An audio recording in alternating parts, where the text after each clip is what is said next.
They say money makes the world go round. But what makes money?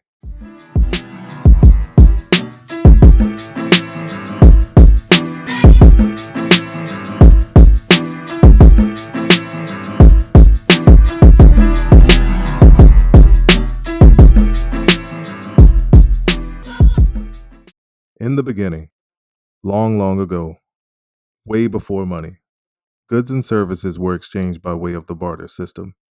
This is a system that relied on an economic phenomenon known as the double coincidence of wants. All that means is somebody has to want exactly what you're offering, and you got to need what they're willing to exchange in return. Now, as you can imagine, there's a lot of limitations with this type of system.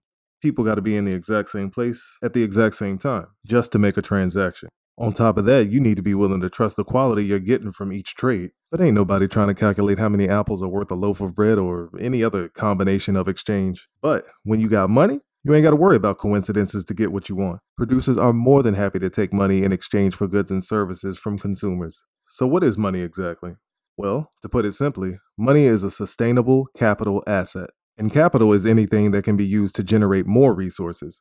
It's basically a tool for trading energy. You can basically think of it like a little economic battery, and you hold on to these until you're ready to pass them to somebody else. But you know what?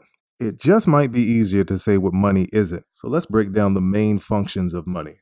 All right, so let's say you go out to eat with friends and they bring your food out. And right before you dig in, you decide to take a picture of your meal. Do you think you can open your bank app and deposit the value of that? No, right? But why? Because it doesn't last very long. Economists like to call this store of value. All right, so let's think about something that has a little bit longer shelf life. How about something like those custom collectible J's you bought? Those definitely got value, and if you take care of them, they basically last forever. But unfortunately, that's only worth what somebody else is willing to pay for it and not what you think the value is. So you can't really put a price on something that's more sentimental than it is universal. So because it doesn't fit the criteria of something that's universally accepted, you can't call it money. Economists call this function medium of exchange.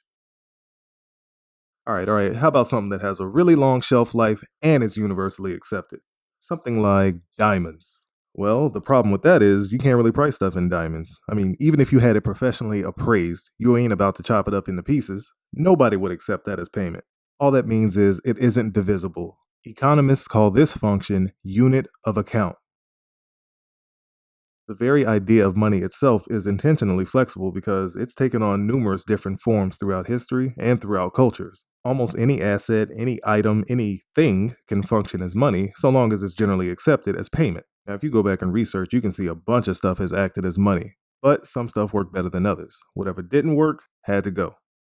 Now, in order for any money to efficiently perform those three primary functions listed by economists, it should exhibit a few important characteristics: scarcity, acceptability, portability, durability, divisibility, and uniformity. Now, let me not forget to mention that all those characteristics also depends on the degree of complexity in a culture. So let's focus on something nearly every single culture throughout human history regarded as money: precious metals. From the very earliest days of human civilization, these rare elements were often the money of choice. They're shiny, malleable, durable, and hard to find. But today we're more likely to think of jewelry when it comes to stuff like gold and silver. However, many ancient civilizations traded it like it was pocket change. There was a couple problems though. The metals weren't all the same sizes or purities. Now you can't have that.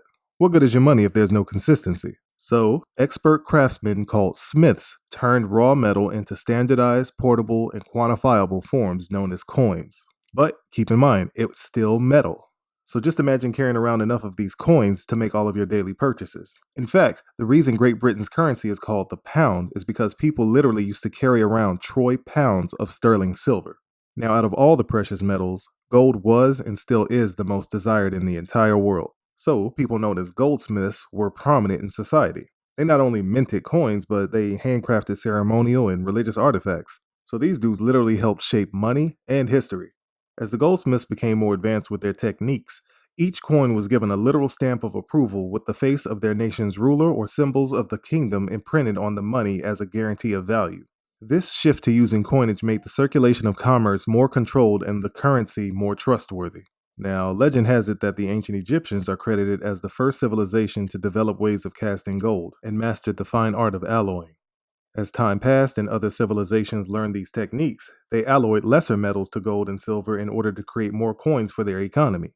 This debased the value of their coinage, which expanded the money supply. However, it diluted the spending power of the citizens. In a nutshell, all that means is the more there is of something, the less rare it is, which means the less valuable it is. So, since the supply of gold and silver is finite, the amount of coins that could be minted was limited. So think about it, if you're a government, how in the world are you going to finance civil projects or expand your kingdom if there ain't enough money in circulation?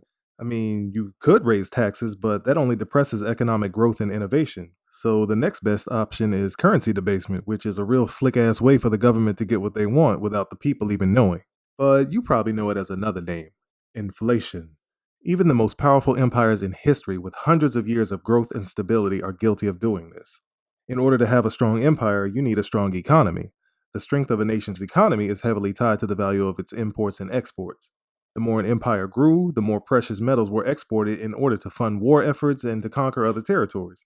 So, more and more money was needed in the economy to facilitate trade and pay soldiers. But eventually, people caught on to the decreased spending power of their coins and started demanding higher prices for their goods or increased wages for their services. Some people even started hoarding the older coins that contained more of the precious metal. Now, mind you, these metals are literally money. You don't want to keep all that at the house. People needed a place to store and protect their wealth, someplace secure and accessible that they didn't have to own and maintain themselves, someplace like a vault. You know who had vaults? Goldsmiths. That's where they stored their own gold, so who better to rent space from? Now, of course, they charged them a storage fee, but I mean, it's hard to put a price on peace of mind. Anytime someone made a deposit to the vault, the goldsmith would issue them a claim check. It detailed everything about the deposit, so whoever presented it to the goldsmith could retrieve the precious metals upon demand. As time passed, the goldsmith realized that people rarely ever came in to check on their assets. Instead, it just became common to trade the claim checks themselves. So that's when the goldsmith realized he had an entire other business on his hand. Since hardly anybody came in to reclaim their gold, he figured, why not just write claim checks for the value of his customers' gold and lend that to other people? Better yet, why not loan as much value as possible to any and everybody who's willing and able to pay it back with interest despite how much actual precious metal was in the vault? I mean, nobody's coming in to check anyway, so why not? So each claim check effectively acted as a line of credit. Claim checks kept growing in popularity because they could be written in any denomination. These would come to be the world's first currency, and goldsmiths would come to be the world's first bankers. As the centuries passed and societies progressed, everybody moved away from gold and silver as money. They adopted something called representative money in the form of paper bills and coins made of non-precious metals. Now, representative money is a currency that can be exchanged for its fixed amount of a valuable commodity. Having a currency backed by precious metals added to a country's credibility. People trust and accept currency because they think of it as money that has intrinsic value, hence the phrase, the gold standard. But what happens when a currency is no longer backed by anything? Do you notice that they have the same amount of ink on them? Do you notice that they're made out of the same virtually worthless stuff? It's paper.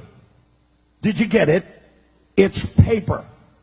When we create money, we have created an instrument of value that has no value of its own. And it's just as expensive or inexpensive to print the 20 as it is to print the 1. If you enjoyed the content, do me a favor and hit that thumbs up button at the bottom. And while you're at it, share this on your social media. I'll be pumping out even more videos pertaining to all things finance, so also hit that subscribe button. Until then, just remember, the game is free. All you gotta do is pay attention.